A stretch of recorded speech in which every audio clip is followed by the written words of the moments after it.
Hello दोस्तों, welcome to the channel psycho for you. दोस्तों मैं हूं संदीप। दोस्तों आज की वीडियो में हम बहुत ही इंपॉर्टेंट टॉपिक करने वाले हैं। यहाँ पे आप देख सकते हो जो आज की क्लास रहेगी, इसमें हम जो भी राइट टू एजुकेशन है, शिक्षा जो कि एक मौलिक अधिकार है, ठीक है, बच्चों का, तो वो यहाँ पे हम डिस्कस करेंगे। इसमें हम काफी चीजें डिस्कस करेंगे। यहाँ पे आप इंट्रोडक्शन में देख सकते हो कि जो भी एलिमेंट्री एजुकेशन है तो उसको यूनिवर्सलाइजेशन करना और उसकी क्या नीड्स है ना, उससे रिलेटेड हम यहाँ पे इसमें जो आर्टिकल है 45 का वो यहाँ पे डिस्कस करेंगे। ठीक है, उसके लक्ष्यों की प्राप्ति की के पीछे जो कि एक असफलता थी, मींस एलिमेंट्री एजुकेशन में जो भी एम्स डिसाइड किए थे गवर्नमेंट ने, तो वो कहीं ना कहीं असफल हो रहे थे, कहीं ना कहीं प्राप्त नहीं हो रहे थे। तो उसके क्या रीजन थे? ठीक है, 86 का जो भी संशोधन था इंडियन कॉन्स्टिट्यूशन में, वो यहाँ पे डिस्कस करेंगे। और मेन हमारे पास यहाँ पे इंपॉर्टेंट टॉपिक आएगा ये आरटीई का, ठीक है, राइट टू एजुकेशन जो एक्ट 2090 है ना, तो ये हम यहाँ पे डिस्कस करेंगे। और बच्चे के क्या अधिकार है, अध्यापक की भूमिकाएं यहाँ पे देख सकते हो, जो भी स्कूल है उसको कैसे मैनेज करना है, उसको कैसे चलाना है, सो वो यहाँ पे डिस्कस करेंगे। जो भी इसका करिकुलम होगा, असेसमेंट होगा, इवेल्युएशन होगा, वो किस तरीके का होगा, उसमें कौन कौन सी जरूरी चीजें आएंगी, है ना। शिक्षा का अधिकार अधिनियम जो कि 2009 है, उसकी क्या नियम होंगे, उसके क्या रूल्स एंड रेगुलेशन होंगे, वो यहाँ पे हम डिस्कस करेंगे।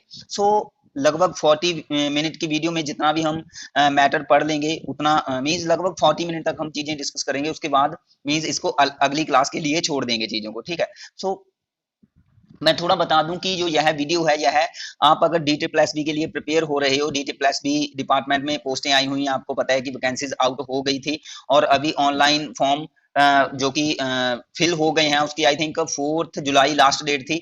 और इसमें एनटीटी से रिलेटेड भी कुछ पोस्टें थी, प्राइमरी असिस्टेंट टीचर से रिलेटेड भी कुछ पोस्टें थी, और टीजीटी पीजीटी टीजीटी बेस्ड भी कुछ अलग अलग स्पेसिफिक सब्जेक्ट से रिलेटेड पोस्टें आई हुई थी, है ना।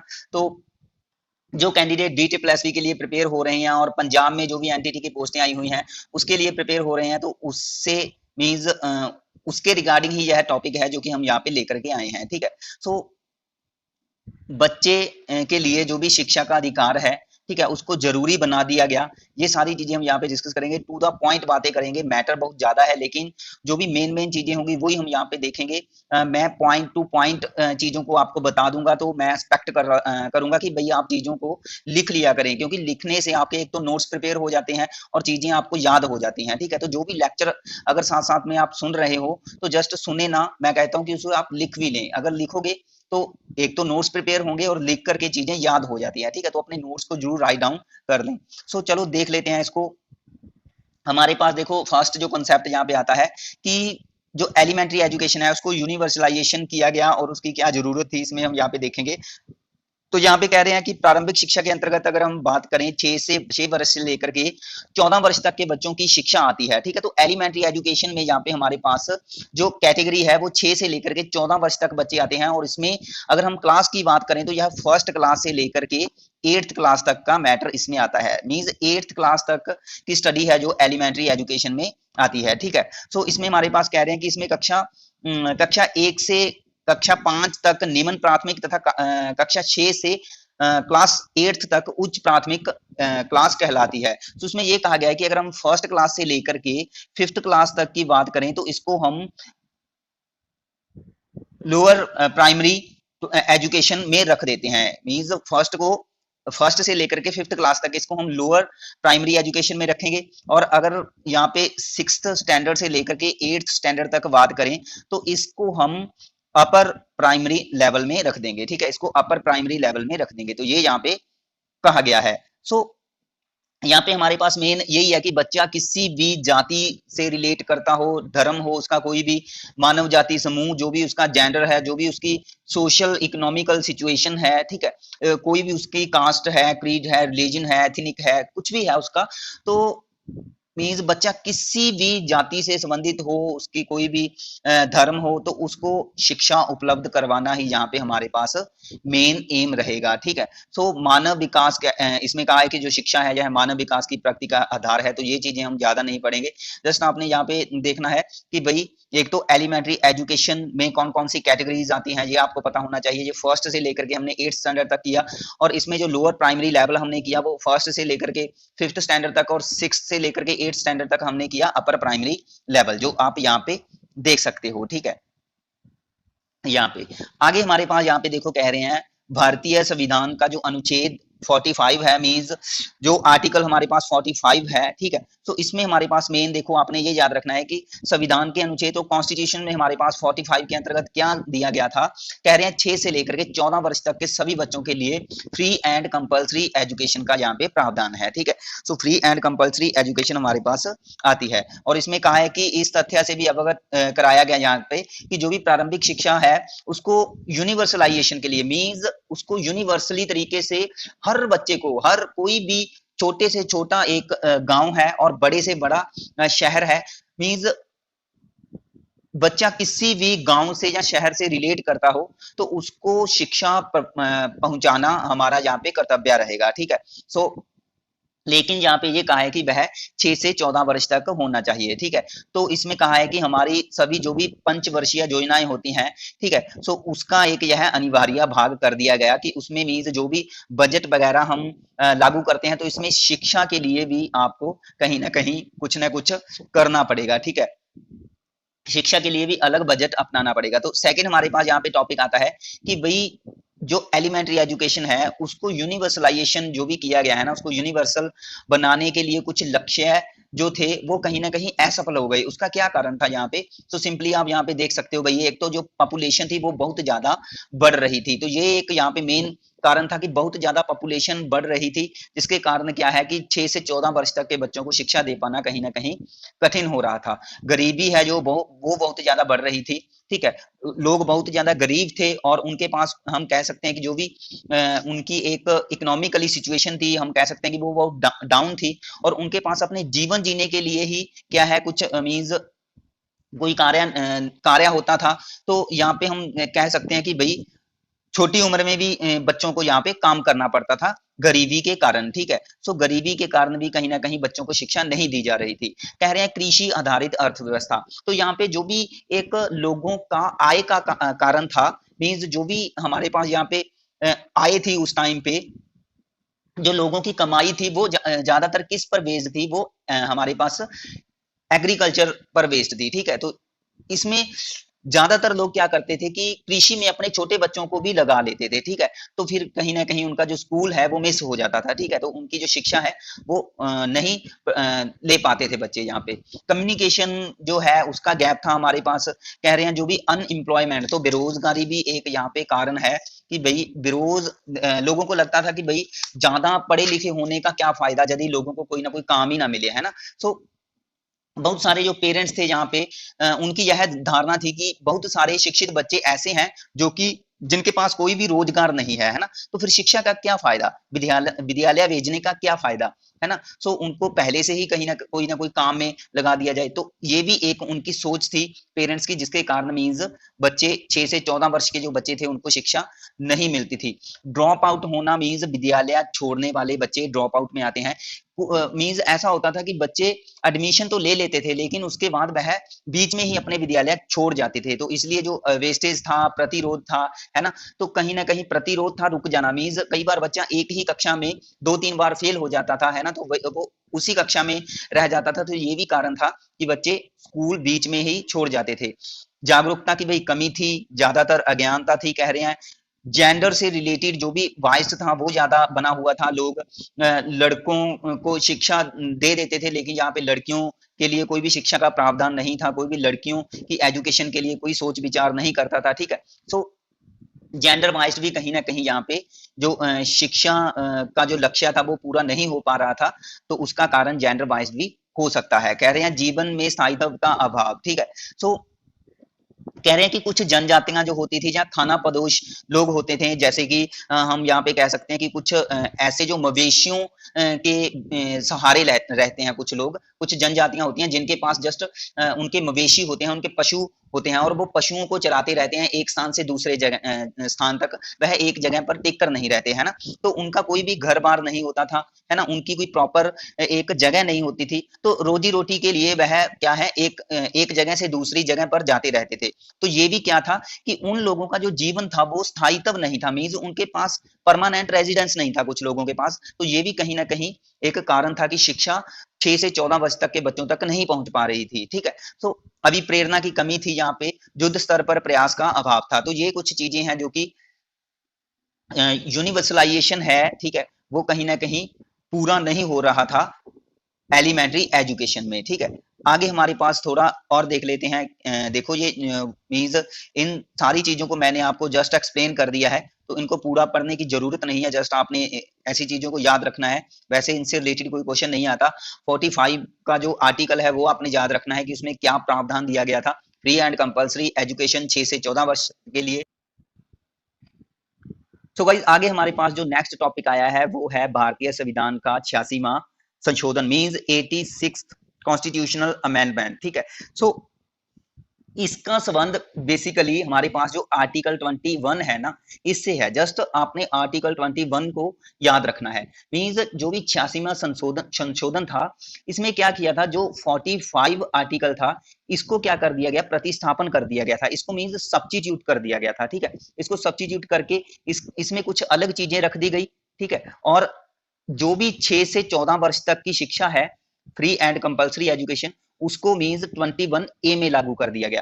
मींस अब यह राज्य सरकार का की रिस्पॉन्सिबिलिटी बन जाएगी कि भाई उसको पक्का ही 6 से 14 वर्ष तक के बच्चों को यह एजुकेशन प्रोवाइड करनी है। अगर कोई भी मींस इस चीज की उल्लंघना करता है, कोई भी स्कूल या प्राइवेट स्कूल, तो उस पर सीधा केस फाइल हो सकता है, उसका लाइसेंस भी कहीं ना कहीं कैंसिल हो सकता है, ठीक है। मींस अगर कोई भी प्राइवेट स्कूल है कि वह मना कर देता है कि वह इनको मींस कोई भी फ्री एजुकेशन नहीं देगा, बच्चा अगर 6 से 14 वर्ष इनके अंडर आता है, तो कोई भी स्कूल अगर फ्री एजुकेशन देने के लिए नहीं मान रहा, तो आप सीधा केस कर सकते हो उस स्कूल पर और उसका लाइसेंस भी कैंसिल करवा सकते हो, ठीक है। सो 21A में इसलिए जोड़ा गया कि भाई कोई भी स्कूल है, किसी भी तरीके का स्कूल है, चाहे वह प्राइवेट है चाहे वह गवर्नमेंट है, ठीक है। सो उसकी यह रिस्पॉन्सिबिलिटी होगी, उसका यह कर्तव्य होगा कि भाई उसे 6 से 14 वर्ष तक के बच्चों को free and compulsory education provide करनी ही करनी पड़ेगी। वह कोई भी किसी भी तरीके की मांग नहीं कर सकता, ठीक है। तो ये तो था मींस 21A इसमें जोड़ा गया, ये आप याद रखोगे, ठीक है। आगे हमारे पास इसमें कह रहे हैं कि जो 45 का अनुच्छेद था इसको सब्स्टिट्यूट कर दिया गया। कह रहे हैं कि संविधान के अनुच्छेद 45 को निम्नलिखित अनुच्छेद में, तो हमारे पास कुछ अनुच्छेद दिया गया है, निम्नलिखित कह रहे हैं 6 वर्ष से नीचे के बच्चों के लिए जहां पे पूर्व बाल्यकाल देखभाल, मींस हम इसको कह सकते हैं अर्ली चाइल्डहुड केयर। तो इसमें यह कह दिया गया कि पेरेंट्स को क्या करना है कि 6 वर्ष से पहले उसकी केयर करनी है। जहां पेरेंट्स है, जहां उसका कोई केयर गिवर है, देखभाल करने वाला है, तो उसकी क्या करनी है, केयर करनी है। और शिक्षा का प्रावधान इसमें रख दिया गया, ठीक है। जब तक बच्चे 6 वर्ष के नहीं हो जाते तब तक उसको मींस अपने ही परिवार में रह करके उसकी देखभाल करनी पड़ेगी और उसको शिक्षा भी देनी पड़ेगी। उसके बाद इसमें कह रहे हैं कि जो 51 आर्टिकल था उसको यहाँ पे क्या कर दिया गया, यहाँ पे थोड़ा बदला। तो कह रहे हैं कि भारतीय संविधान के अनुच्छेद 51A में जो धारा जे है, जे के पश्चात निम्नलिखित कुछ एक धारा जोड़ दी गई। तो इसमें देखो जो आर्टिकल 51 था वो यहाँ पे हमारे पास उसमें ना जे तक जाता है, means 51A 51B C D E F G H और आई और इस तरीके से जे तक जाता है वो। मींस इसमें हमारे पास 10 धाराएं हैं, ठीक है। सो जे के बाद इसमें एक और चीज जोड़ दी गई 51K, ठीक है। इसमें 51K जोड़ दिया गया। तो उसके अंतर्गत क्या कहा गया, उसके अंतर्गत कहा गया कि 2002 में कह रहे हैं अनुमोदित किया गया, जिसके अंतर्गत 6 से 14 वर्ष तक की आयु के सभी बच्चों के लिए फ्री एंड कंपल्सरी शिक्षा का प्रावधान कर दिया गया और इसको अधिसूचित किया जा चुका था, ठीक है। यह अधिसूचित कर दिया गया था। मींस यहाँ पे 21A जोड़ा, ठीक है, 45 को सब्स्टिट्यूट किया और जो 51J तक था उसमें एक आगे जोड़ दिया गया के 51K, ठीक है। सो 51K में हमारे पास ये चीज लागू कर दी गई। इसके बाद हमारे पास देखो ये आगे सारी चीजें दी गई हैं, इसको देखेंगे। इसमें हमारे पास कह रहे हैं कि जो भी फ्री एंड कंपल्सरी एजुकेशन का अधिकार अधिनियम है जिसे संसद ने 2009 में पारित किया था, ठीक है, तो उसको उसकी अधिसूचना भी जारी कर दी गई थी ताकि 86वें संशोधन को लागू किया जा सके। तो कह रहे हैं 2002 में 86वें संशोधन के अधिनियम के द्वारा 21A को जोड़ा गया, जो हम अभी कर चुके हैं। इसके द्वारा प्राथमिक शिक्षा का अधिकार, स्वतंत्रता का अधिकार, ठीक है, इसमें ये चीजें जोड़ दी गई कि भाई उसको प्राइमरी एजुकेशन है तो उसका राइट्स है, स्वतंत्रता का अधिकार दे दिए गए, जिसके अनुसार कह रहे हैं जो स्टेट गवर्नमेंट है वह 6 से 14 वर्ष तक के सभी बच्चों को निःशुल्क और अनिवार्य शिक्षा प्रोवाइड करेगी। कह रहे हैं इसमें जो 21 का संबंध जीवन की सुरक्षा तथा व्यक्तिगत स्वतंत्रता से है। अनुच्छेद 21 के बाद कह रहे हैं अनुच्छेद 21 ए को जोड़ा गया, जिसमें कह रहे हैं कि 6 से 14 वर्ष तक का आयु के सभी बच्चों के लिए फ्री एंड कंपलसरी एजुकेशन और शिक्षा के अधिकारों को मौलिक अधिकारों की श्रेणी में रख दिया गया। अब मौलिक अधिकार का मतलब यही है कि मैंने पहले आपको बता दिया है कि भाई यह उसका मौलिक अधिकार है बच्चे का।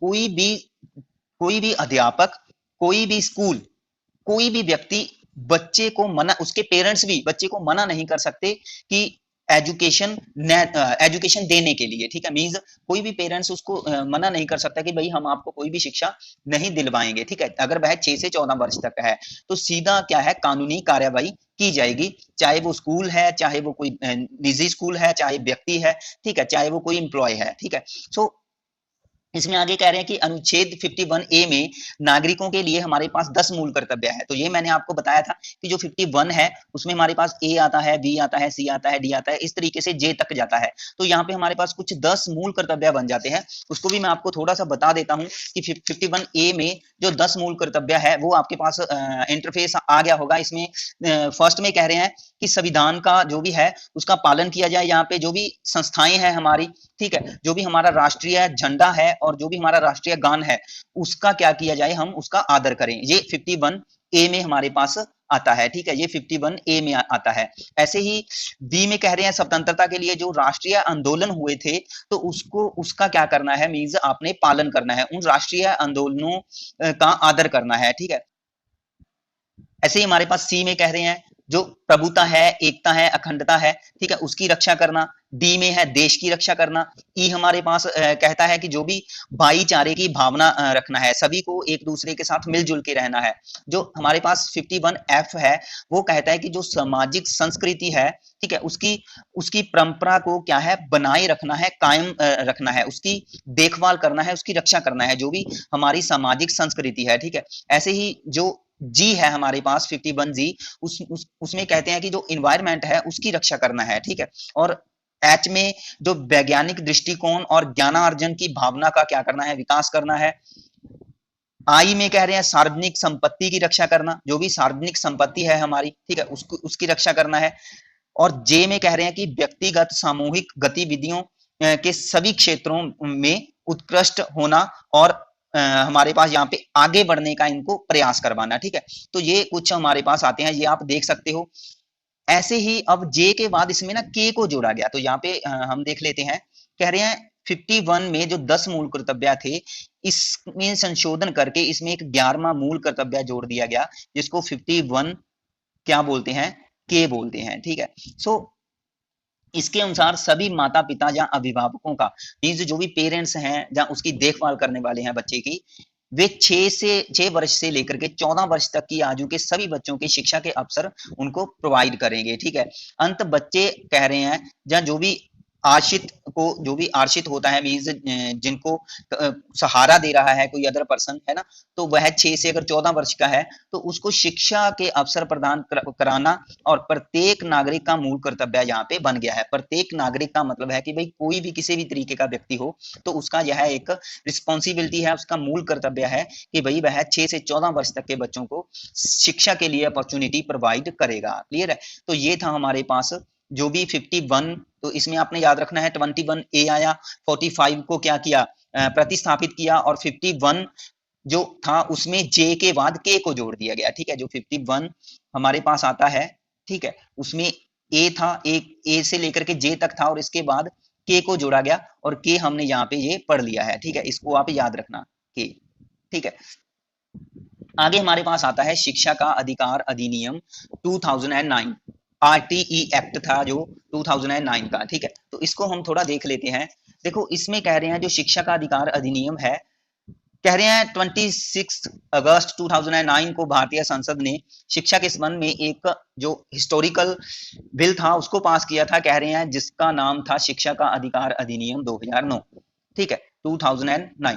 तो इसमें कह रहे हैं जो एलिमेंट्री एजुकेशन है उसको यूनिवर्सल बनाना, उसको यूनिवर्सलाइजेशन करना और लक्ष्यों की अप्राप्ति के दृष्टिगोचर भारत सरकार की ओर से यह सर्वाधिक प्रतिचित पग था, मीन्स जो भी लक्ष्यों की प्राप्ति नहीं हो पा रही थी, तो उसको ध्यान में रखते हुए यह एक स्टेप इन्होंने उठाया था भारतीय गवर्नमेंट ने, ठीक है। सो कह रहे हैं इससे इससे रिलेटेड पहले भी बहुत सारे मीन्स स्टेप उठाए गए थे, तो वो मैं आपको थोड़ा सा बता देता हूँ, इसको भी आप अपनी कॉपी पे नोट कर लेना। कह रहे हैं कोल्हापुर जो महाराष्ट्र में है, तो उस टाइम पे छत्रपति शाहू जी महाराज ने भी 1902 में 6 वर्ष से लेकर के 14 वर्ष तक की आयु के बच्चों को निशुल्क और अनिवार्य शिक्षा संबंधी बिल उन्होंने भी पहले ही तैयार कर दिया था और उसे लागू भी कर दिया गया था। ऐसे ही 1918 में कह रहे हैं कि वल्लभ भाई जो पटेल थे, वल्लभ भाई पटेल, इन्होंने भी शिक्षा को कह रहे हैं एक शिक्षा से रिलेटेड एक अधिनियम पारित किया था और बॉम्बे के सभी नगर परिषदों में निशुल्क और अनिवार्य शिक्षा के लिए इन्होंने कह दिया गया था। जो महात्मा गांधी थे, उन्होंने आपको पता है कि बेसिक सिस्टम प्रोवाइड किया था, बेसिक एजुकेशन जो सिस्टम था वो दिया था, जिसे वारदा योजना, जो हम ऑलरेडी फर्स्ट वीडियो में ही हम कर चुके हैं, वारदा योजना है ना, जिसको हमने नई तालीम कहा था। वारदा जो स्कीम थी, इसको नई तालीम बोलते हैं, ठीक है, ये आप याद रखना, इसका दूसरा नाम नई तालीम है और इसको बेसिक शिक्षा भी बोल देते हैं, ठीक है, इसको बेसिक शिक्षा भी बोल देते हैं, बुनियादी शिक्षा मीन्स, ठीक है। सो उन्होंने भी, महात्मा गांधी ने भी कह रहे हैं निशुल्क बाजू तथा जल पर प्रत्येक नागरिक का जिस प्रकार अधिकार होता है, तो उसी तरीके से प्रत्येक बच्चे के लिए भी कह रहे हैं फ्री एंड कंपल्सरी एजुकेशन उपलब्ध करवाई जानी चाहिए, ठीक है। तो ये उन्होंने तर्क दिया था। तो सो इसमें आगे भी हमारे पास कह रहे हैं कि जो भी यूनाइटेड नेशन है, उन्होंने भी 1959 में बच्चों के अधिकारों से रिलेटेड मीन्स अलग अलग समर्थन किया था और 1974 में बच्चों पर एक राष्ट्रीय नीति अपनाई गई। जो यूनिसेफ रिपोर्ट थी 2005, उसका भी यह शीर्षक था कि भाई आशंकित बचपन मीन्स जो भी ऐसे बच्चे जो कि एक खतरे में है, मीन्स खतरे का मतलब कि उनको जो भी शिक्षा देनी है वो नहीं दी जा रही, तो उन्होंने एक ऐसे बच्चों की लिस्ट जारी की थी। तो उनके अनुसार कह रहे हैं 5 से लेकर के 14 वर्ष के मध्य लगभग ऐसे इतने बच्चे हैं, 7.2 करोड़ कह रहे हैं, तो इतने बच्चे हैं जिनको बेसिक शिक्षा नहीं पहुंची है, जिन तक मीन्स जो बेसिक शिक्षा से बाहर हैं, ठीक है। सो अंत बच्चों के अधिकारों को सुनिश्चित करने के संबंध में कह रहे हैं संयुक्त राष्ट्र की घोषणा के प्रति वचनबद्धता के प्रत्युत्तर में भारत सरकार ने कह रहे हैं बच्चों के अधिकारों की सुरक्षा के लिए राष्ट्रीय आयोग का, नेशनल कमीशन का यहाँ पे गठन किया था, ठीक है। सो इसमें हमारे पास आगे कह रहे हैं कि शिक्षा का अधिकार अधिनियम जो 2009 है, तो इसमें जो भी प्रावधान रखे गए, सो उसका अध्ययन हम यहाँ पे करेंगे। तो इसमें हमारे पास बेसिकली जो 4 हैं प्रावधान इन्होंने, कि बच्चे के अधिकार क्या है, टीचर्स के क्या रोल है और स्कूल को किस तरीके से चलाया जाए, किस तरीके से मैनेज किया जाए ये, और करिकुलम जो है वो किस तरीके का होना चाहिए, और एजुकेशन में क्या क्या इंपेरेटिव्स होने चाहिए, वो यहाँ पे इन्होंने दिए हैं, ठीक है। तो बच्चे के अधिकार की अगर बात करें तो यहाँ पे देखो आप, ये इन्होंने अधिकार दिए हैं, कह रहे हैं जीवित रहने का अधिकार, स्वास्थ्य और देखभाल का अधिकार, राष्ट्रीय के नाम का अधिकार, राष्ट्रीय तमीज, जो भी नेशनैलिटी प्रोवाइड करना, उनको न्यूट्रिशन प्रोवाइड करना अच्छे तरीके का, ठीक है। एजुकेशन न्यूट्रिएंट्स में जैसे कि मिड डे मील की योजना आ जाती है ना। शिक्षा का अधिकार हम जो कि पढ़ ही चुके हैं, है ना। शोषण से सुरक्षा का अधिकार, ठीक है। तो बच्चे को जैसे कि हम बाल श्रम में किया था, है ना, कि जो भी चाइल्ड लेबर है इसको खत्म करना है और बच्चों का कहीं ना कहीं शोषण न किया जा रहा हो, है ना। तो अभिव्यक्ति का अधिकार की बच्चे अपने आप को स्वतंत्र तरीके से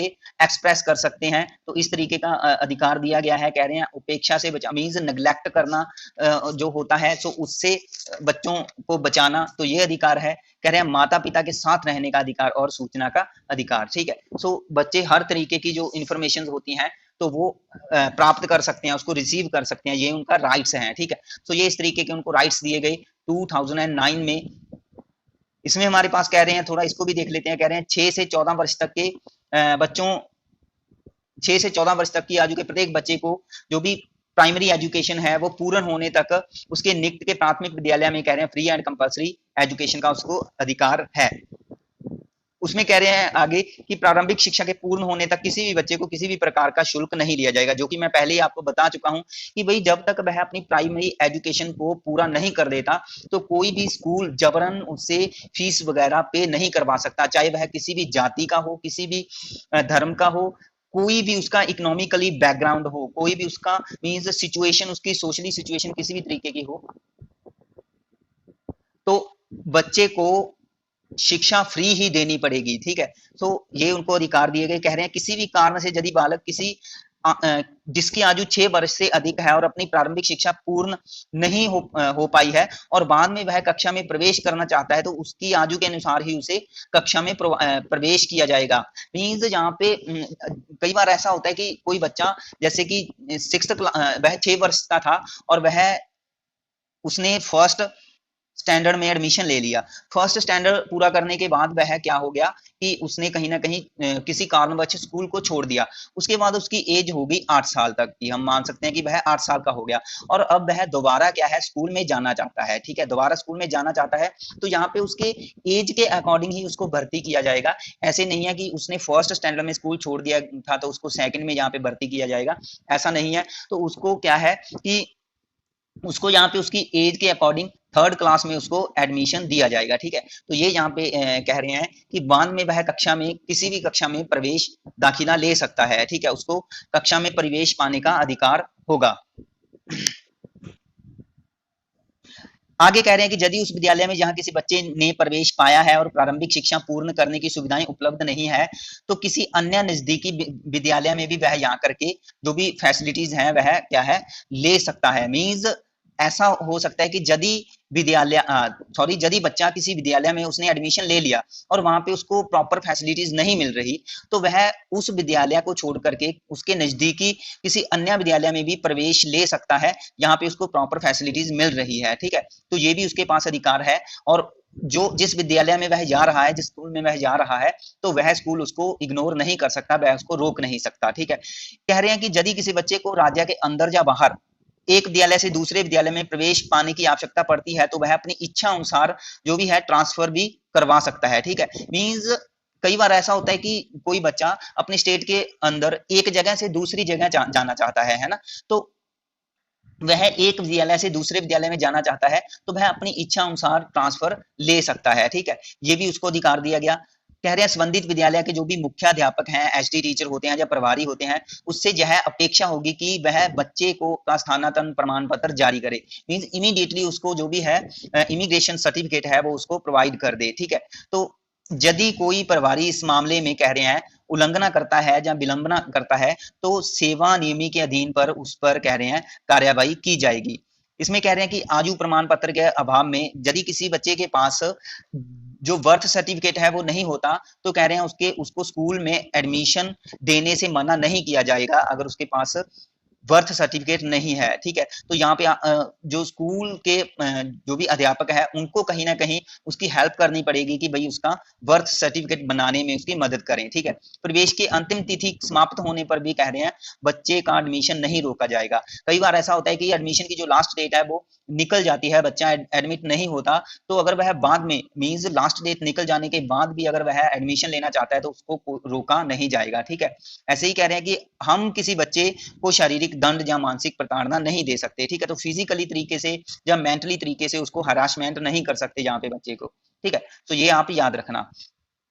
आगे हमारे पास यहाँ पे आता है दूसरा, अध्यापक की भूमिकाएं क्या रहती हैं। ठीक है, मीन्स अब यहाँ पे हमने ना देखो, यहाँ पे हमने चार जो थे बेसिकली वो चीजें पढ़ी थी कि भाई चार प्रावधान इसमें दिए हैं। एक तो बच्चे का अधिकार जो हमने ऑलरेडी पढ़ लिया है और अध्यापक की भूमिका। ठीक है, तो इसको हम यहाँ पे देखेंगे। तो अध्यापक की भूमिका में देखो क्या कह रहे हैं जैसा कि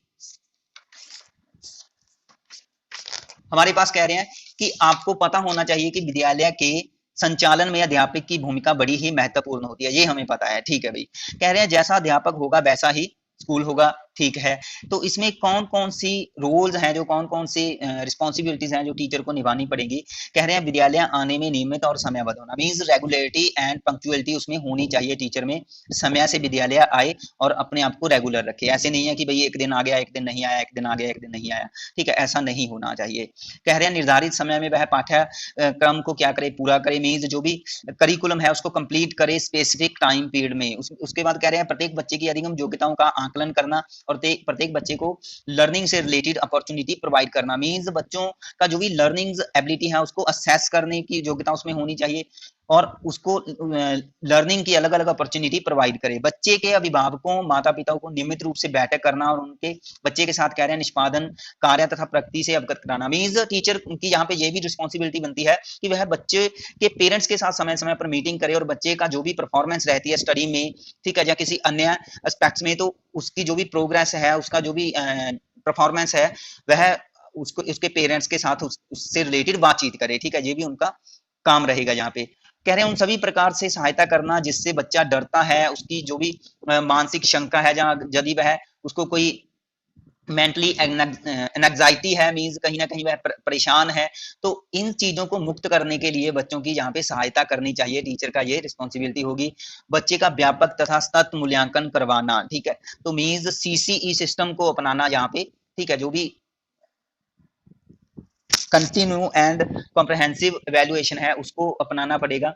मीन्स बच्चे के हर पहलू को अपनाना, बच्चे के हर पहलू की जांच करना। ऐसे नहीं है कि शिक्षा से रिलेटेड हो, इसमें शिक्षा के अलावा बच्चे की मोरालिटी, बच्चे की पर्सनैलिटी, बच्चे का बोलने का लहजा क्या है, ठीक है, बच्चा बच्चा जो कुछ जैसे कि गेम्स होती हैं, एक्टिविटीज होती हैं, उसमें अपने आप को अच्छे तरीके से परफॉर्म करता है, उसकी क्या पार्टिसिपेशन है, ठीक है, जो भी कल्चरल प्रोग्राम्स होते हैं, है ना, उसमें बच्चा पार्टिसिपेट करता है, तो इन सारी चीजों को देखना, तो वो आता है सीसीई में। ठीक है, कह रहे हैं यदि आप अपने कर्तव्य से चूक करेंगे तो आप पर कार्रवाई हो। मीन्स टीचर अगर अपने जो भी जहाँ पे हमने कर्तव्य पढ़े हैं ऊपर, ठीक है, तो अगर इनसे अगर टीचर क्या करेगा, इनको इग्नोर करेगा, इनकी उल्लंघना करेगा, तो उस पर कार्रवाई की जाएगी। पाठ्यचर्या संपादन के लिए जो भी एक न्यू मेथड होते हैं, जैसे कि प्ले वे मेथड हो गया, इंस्ट्रक्शन मेथड हो गया, टूर पर ले जाना बच्चों को, ठीक है, भ्रमण विधि जिसको हम बोलते हैं, कंस्ट्रक्टिविज्म मेथड जो हो गया, ठीक है, जिसमें बच्चे अपनी ही नॉलेज को एक्सप्लोर करते हैं, अलग अलग एनवायरनमेंट में, समाज में देख समझ करके, है ना, उसको फ्री रहने दिया जाए बच्चों को। तो किसी भी विधि यहाँ पे अपनाई जा सकती है जो कि चाइल्ड सेंटर्ड होनी चाहिए। ठीक है, तो ये मीन्स क्या था, टीचर की रिस्पॉन्सिबिलिटी थी, अध्यापक की भूमिकाएं थी। इसमें हमारे पास कुछ ये दिया गया है, कह रहे हैं कि जो हमने ऑलरेडी वैसे तो बहुत सारी चीजें कर ली हैं, जैसे कि उसको रेगुलर होना पड़ेगा, समयबद्धता मीन्स समय के साथ स्कूल आए, समय के साथ स्कूल जाए, है ना, तो समय का पाबंद होना पड़ेगा टीचर को। बच्चों की पहचान करना, कुछ ऐसे बच्चे होते हैं जो स्पेसिफिक होते हैं, जिनमें अलग अलग कुछ डिसेबिलिटीज होती हैं, है ना, तो उनकी पहचान करना बच्चों की, और बच्चों की कह रहे हैं आवश्यकताओं को, बच्चों की नीड्स को, उनकी एबिलिटीज को पहचानना, बच्चों की क्रिएटिविटी की पहचान करना, उनका जो भी न्यूट्रिएंट्स लेवल है वो वो जानना। कह रहे हैं बच्चों के पेरेंट्स को मोटिवेट करना कि बच्चों का ज्यादा से ज्यादा वह क्या है एडमिशन करवाएं, बच्चों को अपनी शिक्षा पूरी करने के लिए इनकरेज करना, जहाँ पे निर्धारित समय में पाठ्यचर्या को पूरा करना। तो ये कुछ क्या है इनकी रिस्पॉन्सिबिलिटी है। निर्धारित समय में जो करिकुलम है उसको पूरा करना। विशेष आवश्यकताओं वाले बच्चे होते हैं, जो स्पेशल नीड्स चिल्ड्रन होते हैं, उनकी पहचान करना, बच्चों में को पूरी सुविधाएं प्रदान करना, बच्चों के अधिकारों की रक्षा करना। और शिक्षा का अधिकार अधिनियम है, इसमें जो भी कह रहे हैं इसके पालन में अधिकारियों से समन्वय करना। ठीक है, मीन्स जो भी अधिकारी होते हैं उनसे बातचीत करना, मीटिंग करना। विद्यालय के अभिशासन और प्रबंधन में पार्टिसिपेट करना, मीन्स विद्यालय को कैसे हैंडल करना है, चलाना है, उसको कैसे कंडक्ट करना है और कैसे मैनेज करना है, इस पर भी टीचर की पार्टिसिपेशन होनी चाहिए। एक मेंटर के रूप में कार्य करना, गुरु के रूप में यहाँ पे कार्य करना, और संसाधनों का सही उपयोग करना। जो भी उसके पास अवेलेबल रिसोर्सेज हैं, उन रिसोर्सेज के प्रयोग के द्वारा बच्चों को एजुकेशन प्रोवाइड करे, सामाजिक परिवर्तन के कर्ता के रूप में यहाँ पे कार्य करना। तो ये एक टीचर का रोल होना चाहिए। ठीक है, उसके बाद हमारे पास आता है विद्यालय अभिशासन तथा प्रबंधन, मीन्स कैसे विद्यालय को कंट्रोल करना है, कंडक्ट करना है और मैनेज करना है। सो गाइज, ये हम कल की क्लास में मैटर डिस्कस करेंगे। जितना भी मैटर हमारे पास रह गया है इसको हम कल की क्लास में कर लेंगे। ठीक है, तो अध्यापक की भूमिकाएं और बच्चे के अधिकार हमने कर लिए हैं। 45 जो आर्टिकल है इसको याद रखना है, 21 ए को याद रखना है, 51 जे के बाद जो हमने के किया उसको याद रखना है। ठीक है, सो जो भी यहाँ पे मेन चीजें हमने की हैं वो मैंने आपको दोबारा से बता दी है। इसको अपनी कॉपी पे नोट कर लें, अपने नोट्स प्रिपेयर कर लें। ठीक है, सो कल की क्लास में हम आगे जो भी मैटर रह गया है तो वो करेंगे। अगर वीडियो आपको अच्छी लगी तो प्लीज वीडियो को लाइक करें, हमारे चैनल को सब्सक्राइब करें, बेल आइकन को जरूर प्रेस करें ताकि आपको वीडियो की हर नोटिफिकेशन मिल जाए। मिलेंगे कल की क्लास में। Thanks for watching.